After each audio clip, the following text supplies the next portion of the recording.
هي جنة طاب وطاب نعيمها. بسم الله الرحمن الرحيم. الحمد لله رب العالمين وصلي وسلم على أشرف الأنبياء والمرسلين وبعد. Allahun e falenderoj dhe i falë dhe ndihmë kërkoj. Dëshmoj se nuk i takon adhurimi askujt në të drejtë përveç Allahut dhe se Muhamedi është rob dhe dërguar i Tij. Paqja dhe mëshira Allah qofshin mbi të, mbi familjen e tij, mbi shokët e tij dhe mbi të gjithë ata që i përcjellin me të mira deri ditën e Kiametit. Sonte me lejen e Allahut azza wa xal, se ligjërat e radhës do të jetë fushat e ambicies së lartë. Ku me lejen e Allahut sonte do të fillojmë me njërin nga fushat e ambicies së lartë, ajo është kërkimi i diturisë. Në ligjëratën e kaluar unë fola diçka rreth stimulimit i cili ka në Kur'an për sa i përket ambicies së lartë dhe sunetin e pejgamberit Allahut azza wa xal, dhe po ashtu pastaj folëm në ligjëratën e kaluar folëm rreth karakteristikave të njeriut i cili është ambicioz. Presonte me lejen e Allahut do të flas për fushat e ambicies së lartë, e s'ka dyshim se fushat e ambicies së lartë janë të shumta. Unë do t'i seke disa me lejen e Allahut në ligjëratat e ardhshme, me qëllim që ato të jenë një lloj stimuli për ne t'i shtojmë veprat e tona, ta shtojmë veprimtarinë tonë, edhe ta shohim se si kanë qenë njerëzit ambicioz në këto fusha. E para që do të flas është kërkimi i diturisë, pastaj do të vjen kërkimi i të vërtetës, pastaj do të vijë adhurimi edhe për qëndrueshmëria në fenë e Allahut azza wa xal, pastaj thirrja në fenë e Allahut azza wa xal, e kështu me radhë. Do të cek inshallah raste dhe do ta marr si shembulltyr një gjenerat e cila njihet si gjenerata më e artë, më e mirë, njerëzit më ambicioz që njihen në mesin e krejt ummeteve, ato janë selefi apo do thotë shokët e pejgamberit Allahut, edhe gjeneratat do thotë që kanë ardhur më vonë.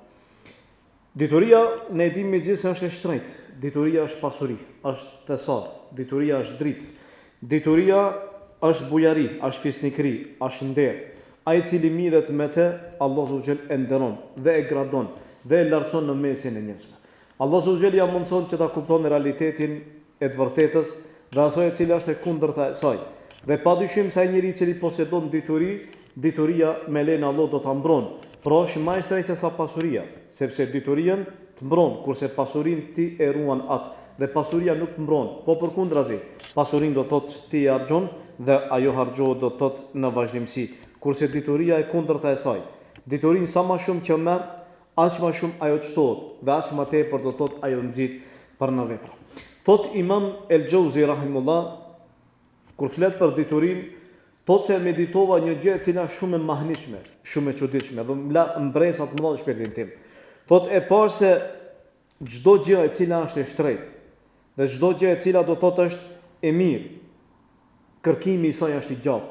Rruga për me arrit deri tek ajo është shumë e gjatë dhe po ashtu lodhjet janë shumëta për me arrit deri tek ajo. E thot një ndër gjërat më të shtrenjta dhe më të mira s'ka dyshim se është dituria. Dhe e po se dituria nuk ka mundësi që të arrihet përveç me përsëritje, dhe përveç me lodhje, dhe përveç me pagjumësi, dhe përveç me braktisjen e kënaqësive dhe braktisjen e dëfrimeve. Dhe thot Ibn Jauzi, derisa disa prej fukahave thanë se ndeta me vite të tëra nuk pata mundësi që të ha një ushqim i njohur me emrin El Herise, sepse kur e shitnin atë lloj ushqimi, i cili ishte një lloj ushqimi me miell, i përzier me gjalp edhe me sheqer, tha kur e shitnin atë ushqim, isha prezent në ders dhe nuk kisha mundësi që të dal që ta blej. Do thotë sikur se tash ne jemi në ligjërat, edhe tash në këtë kohë shitet një lloj ushqimi i cili është shumë i mirë për ty, i shishëm, dhe do për me arrit për me bleat. Mirë po thanë nuk kisha mundësi që ta shijoj me vite të tëra sepse isha prezent në ligjërat dhe braktisa do thot epshin dhe ju nënshtrova do thot ligjëratës ose do thot kërkimit të diturisë. Andaj e cek dhe një herë thënien e atij poeti i cili tha se fe kulli murajjin me alil umuri bi gajri ijtihadin, thuaj atij i cili shpreson që t'i arrije gradat e larta të virtytshmërisë ose gjërave të mira se rrxhout el mahala. Do thot pa mund, pa u përpjekje, se ti me të vërtet e shpresove vetëm se një gjë e cila është e parrishme. Do thot që dhe dituria për ta arrit nuk është e lehtë, është e rëndë. Dhe duhet do thot përpjekje e madhe dhe mund i madh. Ai i cili merret me kërkimin e diturisë e kupton. Kurse ne si besimtar jemi të urdhëruar në esencë që të kërkojmë dituri.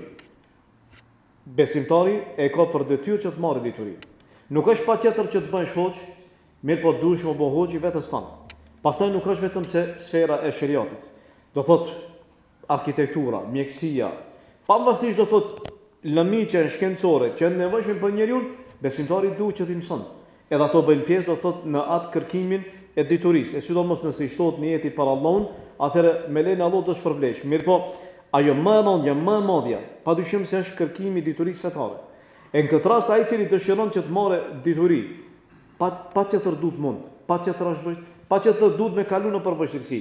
Unë e ceka se për me arrit shënimin tënd dhe ambicien e lartë tëndën që e ke, pa tjetër duhesh për me kalu nëpërmjet urën e lodhjes, për me arrit deri tek qëllimi yt, tek shënimi yt. Ai i cili do thot e ka niyetin e tij të pastër. Edhe i sfidon gjitha ato probleme që i dalin dhe gjitha ato vështirësi, me lenin Allah kur arrin deri tek fundi do ta shijon lumturinë, të cilën nuk e kanë gjë asnjëherë më herët. Andaj fillimi gjithmonë është i rëndë. Mos mendo se kur nisesh për diçka për me arrit gjë të mirë, fillimi është i lehtë që do thot nxit për me shkut ajo, jo. Fillimi është shumë i rëndë. Mirë po kush nxit për me vazhduan? Për s'ka gjithë atyre vështirësive. Nxit për me vazhdu kush? Sinqeriteti jot, edhe ambicia jote e lartë. Prandaj kemi për me po se si të parton, kur e ka kërku diturin, për s'ka gjithë atyre vështirësive, kanë gjë kënaqësinë në shpirtin e tyre. Do thotë që ka qenë një lloj kënaqësie që është e veçantë, që dallohet për shkak niyetit të tyre dhe për shkak ambicës që e ka po, sepse në fund e ka arritur do thotë qëllimin e vet. Andaj thonë te Yahya ibn Abi Kathir se nuk arrihet dituria me rehatinë e trupit, pa që të duhet vështirësi. Kurse e ceka dhe ligjëratën e kaluar se kanë thonë disa se mentale berraha tereke raha. Ai i cili kërkon rehatin duhet që ta braktisë rehatin. Po do thot për me arrit te kreatia që ti e don, pa që të duhet angazhim. Pa që të duhet mund, pa që të duhet përpjekje. Dhe s'ka mundësi që të arrihet deri tek ajo, nëse ti do thot nuk kalon në për gjitha ato vështirësi dhe në për ato gjitha munde. S'ka mundësi për me arrit një gjë të cilën ti e don. Dhe shumë do thot e lartë, është e mirë, pa mos u mundu. Nuk arrit asesi me dembelizëm dhe me përtaci, nuk arrin asgjë. Ne cekëm si Islami, është vetë cilë në nxit në vepra, dhe në nxit veprimtari, dhe në nxit në stimulon për punë dhe për vepër, e jo do të dembeli dhe në përtasi.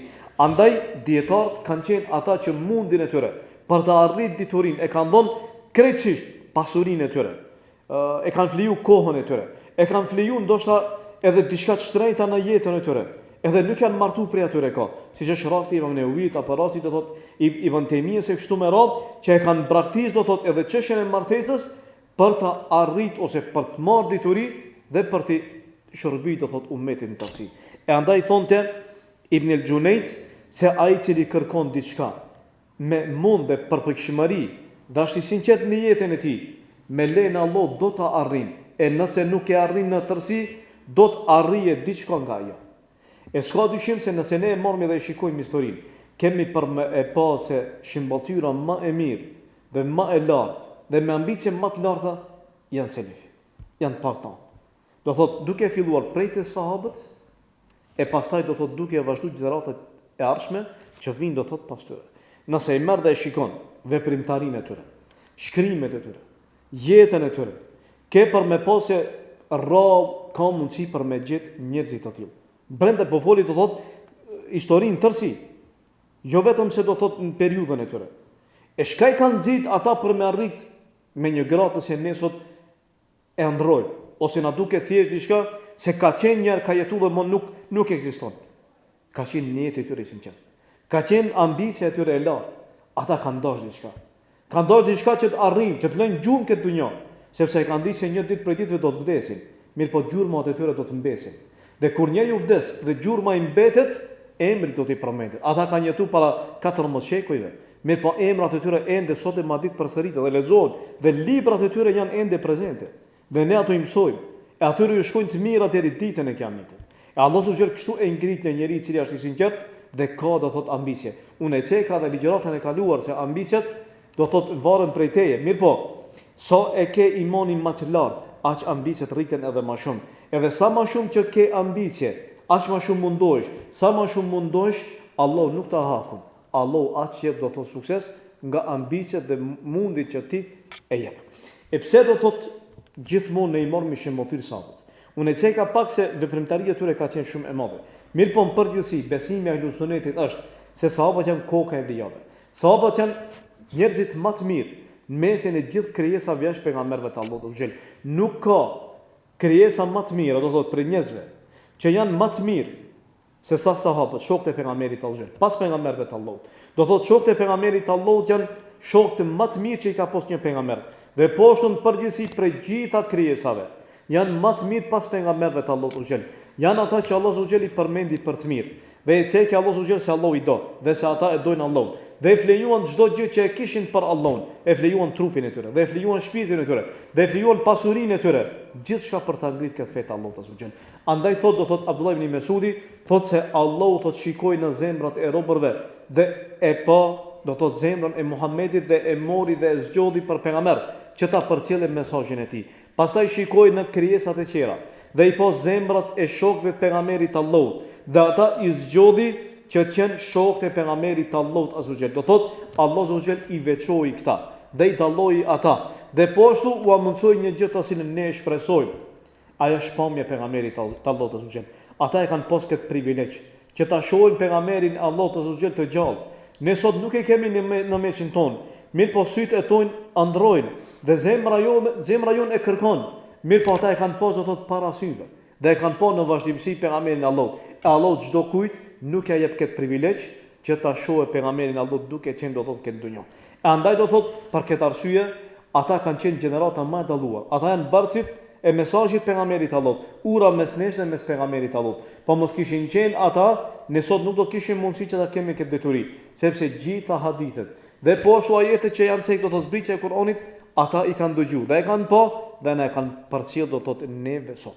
E ata duke e ditë vlerën e kërkimit të diturisë kanë qenë parë për sa i përket diturisë. Andaj kjo na bën që ne të gëzojmë dhe ta gjejmë veten krenar dhe t'i themi qerve se ne si umet nuk jemi analfabet dhe ne si umet nuk jemi të pacivilizuar, ne përkundrazi, ne kemi civilizim dhe ne jemi ata që e kemi bërë civilizimin sidomos në Evropë dhe jemi ata të cilët ne u kemi mësuar qerve çfarë do thot dituria dhe çfarë do thot që të sakrifikosh që të marrish dituri. Andaj krahasimi i gjeneratëve të mëhershme me gjeneratat e sodit do thot është një krahasim shumë i madh, një dallim do thot shumë i madh. E me lenë Allah do ta shohim tash se si ka qenë për kujdesja e tyre për sa i përket diturisë. Për sa i përket do thot për kujdesjen se diturisë do të filloj fillimisht me Omerin radhiyallahu anhu. Omeri radhiyallahu anhu thot na paraqet do thot atë dëshirën e madhe që të prezantojnë te pejgamberi Allahut. Jo çdo kush ka pas mundësi që të prezanton për shkak ka qenë i angazhuar me punët e veta. Mirë po thot Omeri radhiyallahu anhu thot se kisha një komshi, një fëmijë. Edhe kur ishte pejgamberi Allahut, kur ishte prezant dhe pejgamberi Allahut i mbante fjalimet e tij, thot Omeri se nuk kisha mundësi që të prezantojnë në mezhlis. Mirë po e bën atë një marrëveshje me komshin tim, i thash, një ditë unë do të shkoj do të zbres, edhe do të dëgjoj prej pejgamberit Allahut. Pastaj do të vi edhe do të lajmëroj se çfarë ka fol pejgamberi Allahut. Ditën tjetër shkoti, prezanto dhe dëgjoj çfarë thot pejgamberi Allahut. E pastaj eja dhe u lajmëro që ta shkruaj dhe ta mësoj atë që e ka thënë pejgamberi Allahut. Do thot nuk ka dashur të ikë një mezhlis që e ka mbajtur pejgamberi Allahut, apo një fjalë që e ka thënë do thot pejgamberi sallallahu alajhi wasallam. Ibn Abbas radhiyallahu anhu thot se kur ndroi jetë thot pejgamberi sallallahu alajhi wasallam, edhe sahabët do thot ishin në numër të madh. E i thot një prej ensarve, medinasve, i thot Ibn Abbas, i thot shokët e pejgamberit Allahut janë shumë, numri i tyre është i madh. Apo shkojmë që të marrim dituri prej tyre. E i thot ai ensari, po kush është zorta për ty, duke qenë prezant gjithë ato sahabi, kush ka nevojë për ty që të marrë dituri prej teje?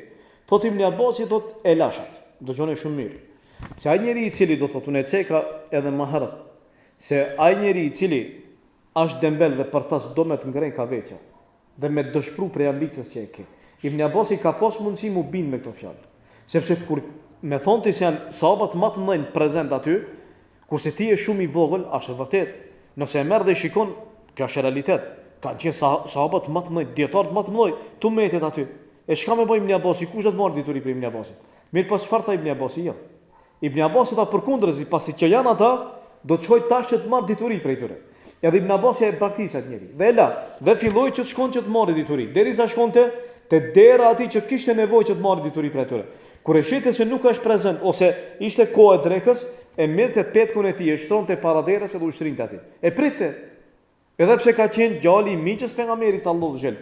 Edhe nëse e shifnin sahabët, i thonin po pse nuk na trokiten der, me qëllim do thotë që të marrim mos ndajmë aty jashtë. Djali i miqës pejgamberit Allahut azza wa xal e tha rria tha ashtu, frime e madhe, nxehtë i madh, do shta 50 gradë, 60 gradë. Atëherë s'ka pas ndërtesa sikurse tash, do thotë ai ajri frima e cila ka me plun, me zall, prej shkretire, thotë binte ashtu mirë po rria derisa dilte prej derës. Edhe kur dilte kur shifte ndonjë prej safve, thonte pse nuk trokiten derë që dalë të marr, edhe të futi brenda, i thoja jo për arsye se ti je më meritor që unë të vite ti, e jo ti të vish deri tek unë. Edhe pse Ibn Abasi do thotë ka pasën, do thotë emër shumë të lartë. Thotë Ibn Abasi kur u hap shteti islam, do thotë kur filluan që të çlirohen vende të ndryshme. Tha njerëzit ta filluan që të shkojnë pas dunjas. E unë tha nuk shkoja pas dunjas. Tha unë shkova tha pas Omerit radhiyallahu anhu. Se donte që të marrë dituri. Gjithë shkonin pas shteteve që ishin pas hapur dhe dëshironin do thotë që të punojnë dhe do thotë që të zhvillohen, mirë po Ibn Abasi thotë që Ibn Abasi thotë unë shkoja tha te Omeri radhiyallahu anhu me qëllim që të marrë do thotë dituri prej tij. Kurse thotë se shkoja nganjëherë te Kab ibn Ubej, edhe ai ishte thotë duke fjet. E unë tha Emirja tha ulesha tha tek dera e tij jashtë edhe e priça tha ashtu, nuk kisha qef tha që ta zgjoj. Dhe e dija tha se nëse trokit shander, ai do të dilte dhe kishte për me marrë me fut mrena, për shkak pozitës që e kisha tek pejgamberi sallallahu alajhi wasallam. Edhe thotë Ibn Abasi me lajm tjetër, me transmetim tjetër, thotë se rria me shok të më të mëdhenj pejgamberit Allahut azza xal. Dhe do thotë edhe prej muhaxhirëve, edhe prej ansarëve që kishin dituri. Qëllimi i tij ishte për me marrë dituri. Derisa do thotë e arrita një gradë do thotë që të marrë dituri. Dhe prej atij që mira tha isha dituri ishte dhe Kab ibn Ubej për arsye se njiheshte me diturinë e tij sidomos në çështjen e Kuranit. Edhe tha shkoja tha e pyetja për çështjen e zbritjes së Kuranit, ajeteve që kanë zbrit e kështu me radhë, e derisa më tha njëri prej ditëve tha se 27 sure tha kanë zbrit në Medinë kurse të gjitha tjerat janë Mekase. Do thotë sure që kanë zbrit Mekase. E kështu Ibn Abasi u zhvillua dhe mori dituri derisa një ditë prej ditëve u ulën nxënësit të dëgjojnë prej tij. Edhe në këtë rast kur e po ai Ensari i tha ky xhalosh ta paska qenë shumë i mençur, më i mençur se sa unë. Do thotë që ambicia e lartë e Ibn Abbasit nuk e la që ta dëgjon fjalën e tij, po përkundrazi, kishte ambicie, pati synim, qëllim, edhe synimin e tij do thotë arriti dhe Allahu subhanahu do thotë kështu e ngriti. Thotë Imam Shafiu se e mësova Kur'anin përmendsh kur i kisha 7 vjet, kurse kur i bëra tha 9 vjet, kur i bëra tha 10 vjet tha e mësova tha librin El Muwatta Imam Malikut. 7 vjeçar hafiz i Kur'anit, 10 vjet e ka mësu librin Muwatta të Imam Malikut. Edhe thot, pasi që e mësova Kur'anin, edhe hyra tha në xhami, që të marr dituri, tha dëgjoja tha fjalë të ulemave dhe hadithe që i shpjegonin. Mirë po ishte problemi se nuk kisha fletore. Nuk ka pas fletore për me shkruajt. Fukara, i mirë, nana e tij s'ka pas mundësi për me ble për me shkruajtën. Edhe çka ka bëj ka marr do thot prej eshtrave, edhe ka shku ka marr fleta që kanë qenë të shkruara. Edhe ka gjenë flet anën e tjetër s'ka pas shkrim. Edhe thot ato fleta thot i ka marr dhe i ka shujt hadithet e pejgamberit Allahut, edhe kështu thot ka marr dituri. Edhe thot Imam Shafiu, tha fillova tha që të marr dituri, isha shumë i ri. Ka qenë do thot diku 10 vjet, 11-12 vjet. Ka qenë do thot shumë i ri. Mirë po dituria e tij e bëri do thot që ta ngritë Allahu subhanahu emrin e tij. Prandaj kur e pyeti Ibn Abi Hatim, thot e kam dëgju Imam El-Muznin se Imam Shafiu tha, apo e kanë pyet në esencë Imam Shafiun se çfarë pasioni ti për diturin, çfarë pasioni ngjen. Ka thon Imam Shafiu se unë kur folet e dëgjoj çdo fjalë e cila flitet. Dhe gjithë trupi im, çdo pjesë e trupit tim dëshiron po të kishte pas vesh, edhe ta kishte dëgju çdo fjalë e cila folet edhe flitet në atë mezhlis. Kurse kur e pyetën se si e kërkon ti diturin, Imam Shafiu përgjigj dhe tha se unë e kërkoj diturin sikurse një nën e cila e ka humb fëmijën e tij, fëmijë i cili është i vetëm për te. Si e kërkon ajo? E kërkon si e çmendur, sepse një vlat, një fëmijë ka, nuk ka tjetër. E nëse i humb fëmia, si e kërkon? Sikurse me qenë do thot e çmendur. E kështu thot Imam Shafiu, thot unë thot e kërkova thot diturin time. Thot Sufjan al-Thauri, përsa i përket Sufjan al-Thaurit, si shpërcillet për te ka qenë dietar i madh. Dhe diturinë e tij që e ka kërku ka qenë me të vërtet do thot shkeç ose bami themi do thot ardh në vete. Për Sufjan al-Thaurin cekët se thonte aq shumë që e donte hadithin, thonte që detyrohet për çdo burr që të marrë ta detyroj fëmijën e tij që ta mësojë hadithin. Sepse do thotë ajo është përgjes për te, për fëmijën e tij. Dhe ka për me dhon llogari. E sidomos nëse nuk e mëson hadithin e pejgamberit Allahut azza wa xal.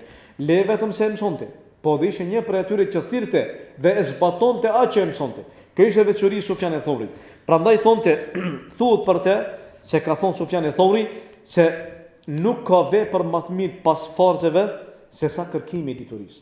Do thot kërkimi i realizimi i farzeve është e parë. Pastaj vjen kush?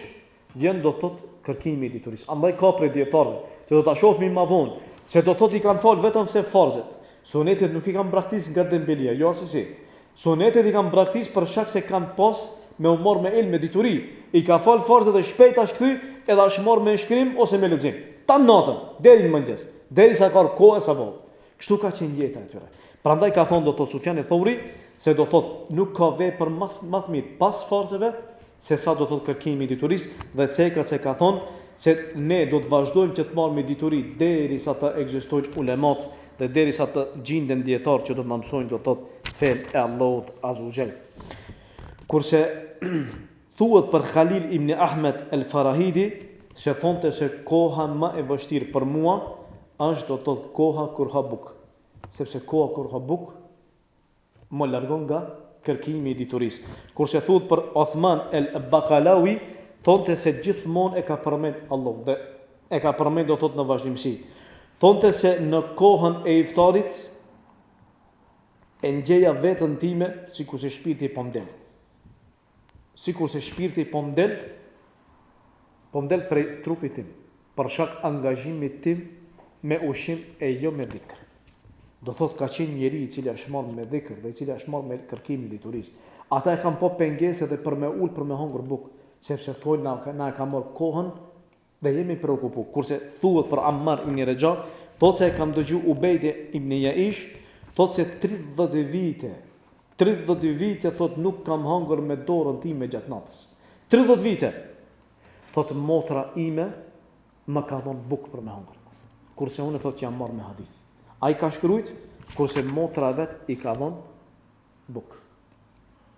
I ka dhënë për me hongër, kurse ai ka marrë i ka shkruajt do thot hadithet. Kurse thuhet për Mahmud e Shukri el-Alusi, një prej dietarëve të mëdhenj të tefsirit, thuhet për të se është dallu me mundin e tij, me përpjekjen e tij në kërkimin e diturisë. Ka qenë njeri i cili do thot ka qenë me të vërtet dietar i madh. Është marrë me dituri, dhe është marrë me shkencën, sidomos hadithet, sidomos do thot Kur'anit dhe tefsirit. Edhe ceka se ka qenë do thot shumë i përpjekshëm në kërkimin e diturisë.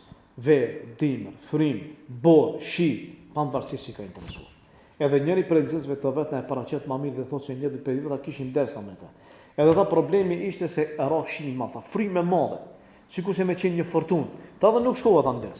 Kur shkova tha nesër, filloi tha ti thot disa fjalë në formë të vargjeve dhe ati zemrua dhe tha wala khayra fi man aqahu wal harru wal bard.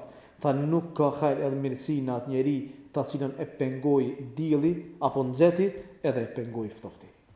Do thot që ai ka dashur për mi shku nders, pavarësisht se ka roshia ka rabur, sepse ashtu arrihet deri tek mirësia, për ndryshe nuk ka. Ashtu vërtet se ai mund me qenë pengesë, mirë po lufto për me arrit deri tek ajo, sepse ata nuk kanë pas kohë për me ju kthy. Jo sikur se na tash e kthejmë edhe një desë që nuk e kuptoj një. Ai ka mbajt njëra edhe për të mirë. Nuk ka pas kohë, ka pas nxënës edhe nxënësa sa, shumë. Me dhjetra, me qindra, me mijë ndoshta kanë prezantuar në për ligjërata do thotë të tyre. Andaj do thotë edhe ambicia ka qenë do thotë edhe mundi ka qenë do thotë më i madh. Për sa i përket leximit të tyre, me të vërtet kanë qenë do thotë njerëz që kanë lexuar tepër, edhe kanë lexuar shumë shpejt.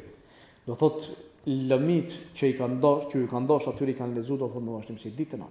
Thuhet për El Feiruz Abadi, autori i një libri i cili është El Kamus i njohur, thuhet se ai e lexoi Sahih Muslimin për 3 ditë në Dimeshk.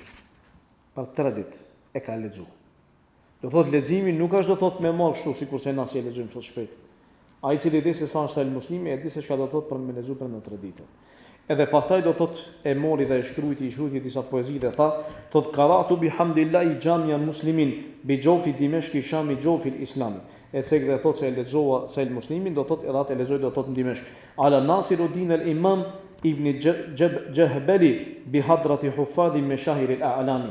Thot se e lexova tek një dietar do thot i madh i cili do thot ka qenë el Imam ibn Jahbali, edhe në mesin e tyre kanë qenë do thot hafezat më të fortë, ndër më të mirë, ndër më të njohur të hadithit. Thot wa tamma bi tawfiqil ilahi wa fadlihi, thot edhe e plotsova thot me sukses me ndihmën e Allahut dhe me meritën e tij, kirat ad-dabtin fi thalathati ayami. Edhe arrita që ta lexoj Sahih Muslimin për 3 ditë. Kështu kanë qenë do thot ata. E përqer do thot cekët se kanë drejt në për mezhliset e ndryshme, e kanë dëgjuar Sahih Buharin do thot ka pas prej tyre për 14 orë, disa prej tyre do thot kanë drejt për 4 mezhlise ose 5 mezhlise e kanë dëgjuar Sahih Muslimin, ka pas prej atyre që e kanë dëgjuar do thot Ibn Majah po ashtu, edhe do thot Kitabun Nesai Kubra, ka pas prej atyre që e kanë dëgjuar për 10 mezhlise, do thot një mezhlis ndoshta ka pas mundësi me qenë 4 orë, 5 orë kanë drejt. Ka prej atyre si cekat për Imam Ibn Haxherin, si që cek Es-Sakhawi, thot se një prej më të shpejtëve që e ka lexuar, do thot Ibn Haxheri, është se kur ka qenë në udhtim për në Sham, thot Muhaxhem Taberani, dvoglin e Sagir, thot e ka lexuar prej Drekë dhe deri në Kindi. Thot ai përbën 1500 hadithe. 1500 hadithe pin Drekë deri në Kindi. 1500 hadithe. E mirë pas thon Imam Ibn Haxheri se të na vjen mërzit një libër me lexuar vogël, broshur, çka kishte për më thonë. 1500 hadithe, pin Drekë deri në Kindi. A ka pas raste kur mezhlise, ka pas raste kur kanë ndejt prej mbrëmje deri në sabah. Edhe kanë lexuar. Edhe sot elhamdulillah, sot e madit, do thot ekzistojnë mezhlise të tilla ku prezantojnë ata që merren me shkencën e hadithit, edhe ato që kanë hafezat hadithit, edhe do thot prezantojnë mezhlise të tilla ka ende ku mban do thot 3-4 ditë apo 1 javë apo 2 javë, edhe do thot tentojnë që me lexu Sahih Buharin e Muslimit dhe librat e tjera që janë do thot të haditheve. Imam Buhari rahimullah thonte për Xhabir ibn Abdullah se shkoi një muaj deri te Abdullah ibn Unais për ta marrë një hadith. Shikoni ambicien e tyre për sa i përket kërkimit të turist. Rrugtimi i tyre për kërkimin e turist. Thot një muaj Xhabir ibn Abdullah ka hecë për ta marrë një hadith, një muaj. Kurse thot Ebu Ejub el-Ensari ka shku prej Medinës.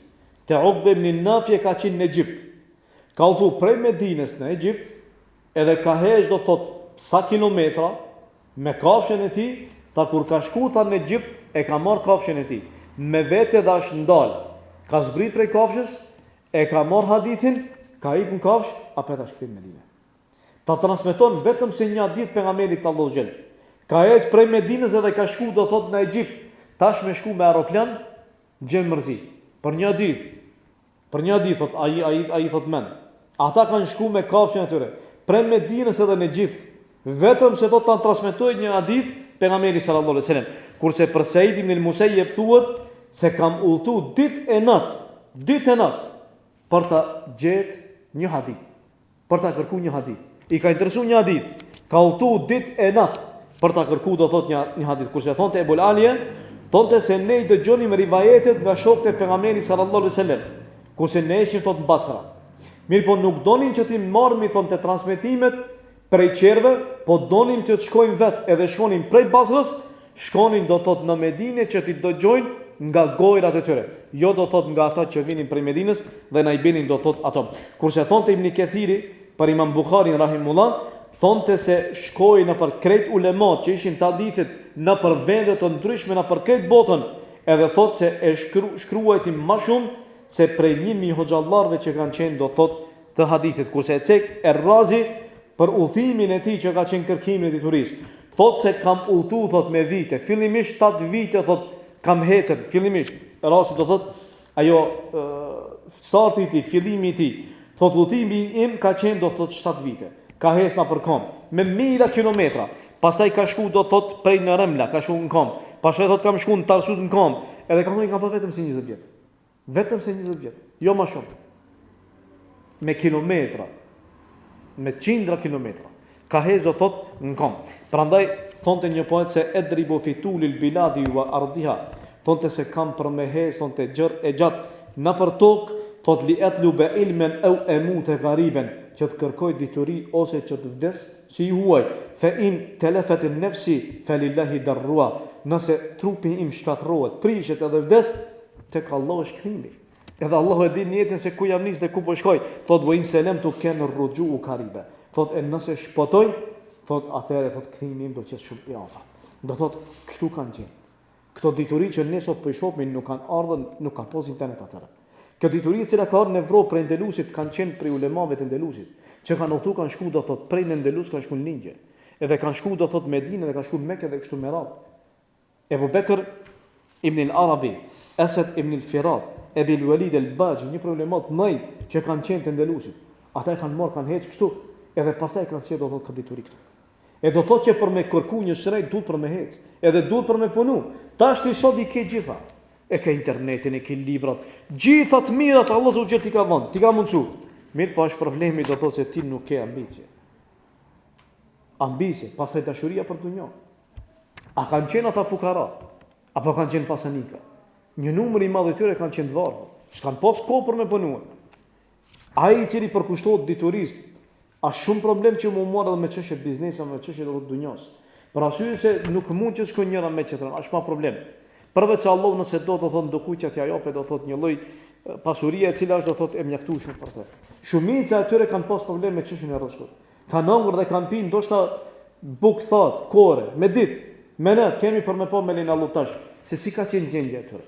Andaj do thotë, thuhet për Omer ibn Hafs el-Ashqar, thotë se një ditë për ditëve tha e humbëm tha Imam Buhari. Nuk e pam tha me sy disa ditë, edhe nuk vinte me ne për me shkruajt hadithën. Edhe shkum ta kërkojmë dhe kur dol ose në esencë, do thot prej brenda foli, edhe i tha që problem jam se jam lakuriq.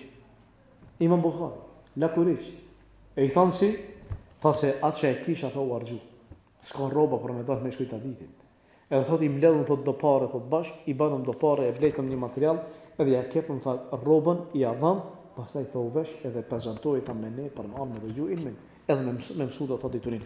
Kurse Imam Maliku thonte se la yunalu hadha al-amr. Kjo çështje nuk ka mundësi për marrë. Dituria për derisa hata yudhaku fihi ta'mul faqri, derisa të shijohet ëmbëlsia e fuqarallëkut. Derisa cekar për Imam Maliku se i shiti edhe tranat e shtëpisë, do thot drunjt e kulmit të shtëpisë. Jo s'ka pas çka më bën. Ka qenë i zonë. A kanë pas mundësi për me punu, kanë pas mundësi, kanë pas emër, i kanë njohur gjithë, plus pushteti ka qenë, në atë kohë kanë qenë islam, kanë pas nevojë për ulema. Mirë, po nuk kanë qenë do thotë të tillë. Kanë qenë njerëz që s'u ka interesuar kurrë për dituria. Ata janë gjetë do thotë më të kënaqur në botë. Mi paston, po ta jap krejt dunjon, le kërkim diturisë. Kishin me luftu me shpatë, vetëm që të rinë ashtu, fukarat mirë. Mirë, pa janë ëmbëlsi e cilat ngjehet nuk arrihet kudo. E ata e kanë arrit atë lumturi që çdo njeri për ne do thotë e kërkon. Kurse thot Ibnul Qasim, thonte për Imam Malikun do thotë se siç e ka marrët e ka shit do thotë edhe kulmin e shtëpisë sa vetë, do thotë qëllimi është për drunj. Kurse për Yahya ibn Ma'in thuhet se baba i vet i kishte pasur pasuri. Dhe i kishte pasur dirhem të shumë. Mirë po thotë krejt pasurinë që era baba vet e mori dhe e shiti, në sens e mori që të kërkon hadith, edhe nuk mbeti nga ai përveç se nallët, të cilët do thotë i veshte dhe hecte me to. Do thotë që kanë qenë të tillë. Apo e shihni? E tash mirë, sa ki drejta ti me fol për ulemat. Shembull. Ne shpesh po flasim për to, dhe pi kritikojmë. Ne prej këtu, që kur për Allah nuk e kemi bën një hap me dal me kërku një hadith me marr. Mos flasim një libër me lexu. Për Allah. E do thot ai ta njëtën e ka dhënë. Kredi ka dhënë. Për me ta shkruaj një libër. Me ti pruti hadithën. Me ta servu kredi, gati. Edhe ti në fund do thot del edhe thuaj se filani ka problem, dhe filani ka problem, filani ka problem. E do thot që shumë bagazh i madh mbi veten, mbi supët e tua më. Shumë përgjegjësi e madhe vallai para Allah kur kemi dalë në kiamet. Kjo është për me ta rënë, për me ta keq. Dëgjoni tash Ebu Hatim siç e thek vështirësi që i kanë gjenë kërkimin e turisë. Thot isha une te ishte Davud el Jaferi, jo thot isha une se ishim than Medinë, te Davud el Jaferi. Ta isha une edhe ishte Ebu Zuhair el Marwazi, edhe thot ishte njëri Nesaburi. Ta ishim 3 veta dhe ishim Medinë, prej Medinës sa dulëm të shkojmë destinacionin tonë. Ta hypëm tha Nania. Nania tha problem ta frime e madhe tha na çoja mia. 3 muaj kanë lënë det. 3 muaj, pa buk, pa ujë. Atë që kanë bosë kanë argju shumë shpejt 3 muaj. Ata se kanë planifikuar me ndaj 3 muaj, pak që kanë mbet, shumë pak. Thot kur erdhën thot drejt problem, atë që e kishim u arxhu. S'kishte më kurrë. Tha filluam me hec, dhe me hec, dhe me hec, pa ujë, pa pi, pa bukë, një ditë, një natë. Pastaj thot nesër me njëjtë, ditën e tretë tha, ran kam, shkoj ke më. Shoku jon tha ra, i rot fikt, tentuam për me zgju, tha s'ka e nam, për tokë ashtu. Tha ecëm, tha dhe disa kilometra tha rash tha unë. Umrat fikt.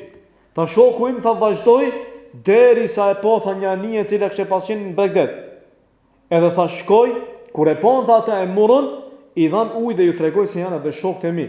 Edhe pastaj tha erdhën tha hedhën ta ujë, u kthi tha vetë dhe i thashë më ka mbetë edhe një shok mas, tha shkuan tha dhe i dhan ujë atij. Tha për kujdesën për ne tha disa ditë derisa na erdhi tha fuqia. Dhe morën dhe e shkruajtën një letër tek me një vend i cili është quajtur Araje, te përgjegjësat i vendi dhe than ku shkoni atje kërkoni për atyre që të ndihmojnë që çapin deri tek destinacioni Jov, ku doni ushqim edhe pije. Tha shkuam dhe thot pasi që ndetëm, ecëm prap, vazhdu me ditë. Prap pa bukë dhe prap pa ujë, u arxhuja shka e morën derisa arritën te qyteti Raj. Tha kur arritëm aty tha alhamdulillah, tha Allah na mundsoi të kemi për me pijen, edhe pastaj tha prej aty tha morëm tha me veti derisa arritëm në Egjipt. Thot Bekr ibn Hamdan el-Merwazi, thot se e kam dëgju Ibn al-Kharash e thonte, e kam pi urinën time 5 herë. 5 herë kam pi urinën time, se s'kam pas me pi, duke kërku hadith. Ka dal me kërku dituri, dhe me marr dituri. Thot nuk kam pas thot rrugës për me pi dhe për me hangër, nuk ka pas burime. S'ka pasën atëre makina, nuk ka pasën pompat benzinës për me dal me pi ujë, jo. S'ka pas shka. Jetë vdekje, thot 5 herë urinën time e kam marrë dhe e kam pi në kërkimin e hadithit pejgamberit sallallahu alaihi wasallam. Kurse thonte el-Waqshi Ebu Ali el-Hasan, tha se isha tha në Skanan, edhe tha shkova për me dëgju do thot hadithet pejgamberit sallallahu alaihi wasallam. Tha mirë, po tha nuk kisha tha ushqim, u arxhu ajo shej kisha. Tha dhe problem nuk shoj ke tha shkrimi. Edhe çka më bë tha shkojsh në atë bukpjeksi, edhe ulsha afër atij e nuhaça erën e bukës. Tha të ngope pak ajo era e bukës. Ta gjej të vjen në kuvecë për me shkruajt hadithet e pejgamberit sallallahu alaihi wasallam. Ta derisa Allah subhanahu tha më hapi ta derën e pasurisë. Kush e thonte Ibn al-Jauzi, thonte se në kërkimi i diturisë kam pasur shumë përpjekje dhe shumë mund. Mirë po gjithë ata i kam shiju tha me kënaqësi. Derisa thonte do thot ajo që e ngjenja është më mirë se sa, do thot më ambër se sa mjalt. Edhe thonte Ibn Xhozi se kur pata pas dal me kërku dituri, një prej periudhave, tha me vete ka pasën bukore e fortë, edhe s'ka mujt me hangër, sikur se të vopeki sot shkash. Do shta dhe më e fortë. Edhe tha shkoja tha te lumi e shtish na tanuj për me marr për me hangër. Ama tha pavarësisht tha asaj, tha kur nuk kam gjë kënaqësi më të madhe se sa kur kam kërku dituri. Sepse synimi im ka qenë shumë i madh. E synimi im ma ka mundsu që ta ndjej atë kënaqësi pavarësisht gjitha atyre vështirësive të cilat unë kam pas. Kurse thonte El Barudi, thot moment tekun el ulya himmatu nafsihi, thot kush e ka thot ambicien e lartë në shpirtin e tij, thot fe kullu alladhi yalqahu fiha muhabbabu, thonte se çdo gjë të cilën ai e përjeton në rrugtimin e tij është e dashur për të. Edhe thot që kjo dituri është arrit me mund edhe me vështirësi, edhe unë e ceka se kjo duhet patjetër për të arrit edhe me paqëmsi. Nuk ka gjum, ai i cili do ilm duhet patjetër ma pak gjum, ma shumë punë. Andaj thonin disa prej selefit, kur i pyetën se me si e arrita diturin, thonin se me fener edhe duke ndej deri në sabah. Kurse kur e pyetën një tjetër tha me udhtim dhe me paqëmsi edhe duke ngrit herët në mëngjes për me marr diturin. Kurse thonte Khatib el-Baghdadi, thonte se përsëritja më mirë është përsëritja e natës, edhe thonte se një numër i madh i selefit e bënin një gjë të tillë, do thotë që natën merrnin dituri, edhe fillonin do thotë prej pas yacis, edhe nuk ngriteshin derisa e dëgjonin ezanin e sabahut, duke lexuar edhe duke përsërit. Kurse Sheikh Ebu Ali thonte se nganjëherë kur i vinte natën gjumi, e zbulonte e hekte petkun e tij, ishte natë ftoft dimën, me qëllim që ta ndjejë trupi i tij ftoftin edhe t'i dalë gjumi i tij. Kurse Muhammed ibn al-Hasan al-Shaybani thuhet se nuk flinte natën. Kjo është do thotë një prej nxënësve të mëdhtë të Hanifës, Nuk flinte natën edhe e merrte do thot do ujë para vete, edhe gjithmonë thonte se gjumi është prej nxehtësisë edhe patjetër duhet që të largohet me ujë të ftohtë. Kurse thuhet për Muhammed ibn Abdus se e falte namazin e sabot me abdesin e jacis 30 vite rreshtësi. 15 vite duke kërkuar dituri, edhe 15 vite duke bërë ibadet Allahut azza wa jall. 30 vite namazin e sabot duke e falë do thot me abdesin e namazit të jacis. Kurse thonte Ar-Rabi për vajzën e Imam Shafiu, që ajo kishte pasur për babën e vet, thotë se babës tim 70 herë natën i avdesshëm fenel. 70 herë. Që na marr me dije se në vazhdimsi ka qenë i zgjuar do thot Imam Shafiu. Kurse thonte Ibn Kathiri për Imam Bukharin se natën zgjoheshte shpesh. I vinte një mesele në gjumë, do thot kur binte me fletë, i vinte ndërmend edhe zgjoheshte natën e mirte edhe shkunte. Pastaj binte prap ngriteshte një dobi para ditë e mirte edhe shkunte. Do thot kështu do thot në vazhdimsi efekte dhe dheste fenerin e tij derisa do thot kështu ndodhte që brenda natës 20 herë do thot i ndodhte Imam Bukharit, kurse Asad ibn al-Furat ka qenë një kadi i madh i Kairavonit, edhe ka qenë nxënës i madh Imam Malikut, dhe një prej atyre që e ka shkruajtur mëdhëbin e tij, edhe ka qenë një do thot prej atyre që e kanë hapën Siqilije, një vend dhe cekët se ka ra shahid në vitin 213. Ka qenë do thot njëri i cili është marrë me ilm. Edhe problemi më të madh e ka pasur me Muhammed e Shejbani, nxënësin e Banifës. Mirë po thot se ka qenë te Imam Maliku e ka marrë ilm Medinë, pastaj ka shkuar në Irak. Edhe ka dëgjuar do thot ka marrë ilm prej shokëve, prej nxënësve të Banifës. Edhe pastaj do thot siç e thënë ka pas problem me Muhammed e Shejbani shpesh, për jo problem personal. Ka qenë do thot çështje mos pajtimin mendimesh rreth çështje meselë të fikut. Edhe thot se kur shkoi te Muhammed e Shejbani i tha, unë jam njeri i huaj, kam ardhur për me marr dituri. Pasurinë nuk kam, kurse ti ke talebe shumë. Si me mos zgjidhje. Atëherë i thot Muhammed ibn Hasan e Shejbani, thot dëgjoj thot në mëngjes me banorët e Irakut bashkur vinë, kurse mbrëmje eja te une edhe fëmijët e une. Edhe natën mëson merr edhe ilm te une. Edhe kështu vepronte. Sapo dilte merrte mësim me banorët do thot të Irakut, kurse mbrëmje shkonte te Muhammed el Hasan e Shejbani, edhe pastaj thot ai vet se e merrte do ujë edhe natën kur mzinte xhumi, stërpike me ujë. Ma qit ke xhumi se s'kisha çka me bën. Edhe thot se Muhammed ibn Hasan e Shejbani thot se më ka dhënë pasuri, edhe e ka mësu, edhe i ka dhënë pasuri, thot kur pani ditë për të pi për një prujt ujë, kur e pa ashtu, i dha parë me qëllim që të vishet dhe të pinë dhe të ketë ushqim. Edhe do thot kështu e nderoj dhe i fisnikroj edhe e mësoj edhe pse kishin mosmarrveshje në aspektin e fikut do thot njëri me tjetrin.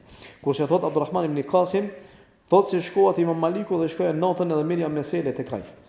Dy herë tre herë apo fara mesele thot kisha e njëna prej natëve thon që pazon xhumi te Imam Maliku. Edhe në sabah erdha një shërtuar i cili ishte i zgjedhur dhe më shkoi ka kom. Edhe më tha çu, tha se pronari jot padroni jot tha shkoi ta në xhami.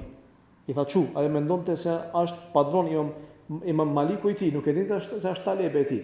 I tha çu, tha se shkoi tha do thot në xhami, tha ai nuk kanë tha dembel sikur se ti. Çu, tha se që 40 vjet, tha sot i ka tha 49 vjet ai ka bë. Tha rradha herë që nuk e ka fal namazin e sabot me abdesin e jasis. Kurse thot Imam Nevevi për hoxhën e tij, Ebu Ishaq Ibrahim el Isa, thot se e ka ndëgjuar i hoxhën e vet, Abdul Adhim, i cili thot se i kam marrë dhe i kam shkruajtur 90 vëllime. Edhe thot i kam shkruar 700 pjesë. Gjitha kanë qenë shkencën e hadithit. Edhe thot hoxha Imam Neveviut, siç e përcjell Imam Neveviu, thot se kemi qenë komshi me ta, afër kanë ditë me ndërtesë. Ai poshtë ky nal, në Kairo. Thot shumë rrallë brenda atyre viteve që e kanë pasur feneri i tij ka qenë i fikut. Gjithmonë kur e zgju, tan natën feneri i tij ka qenë i dhëtur. Tan natën, do thotë që çdo natë ka shkruajt, çdo natë ka përsërit, çdo natë i ka bë ibadet Allahut. Për këtë arsye dhe ka rrit do thotë aq shumë derisa ka shkruajt do thotë gjithë ato libra.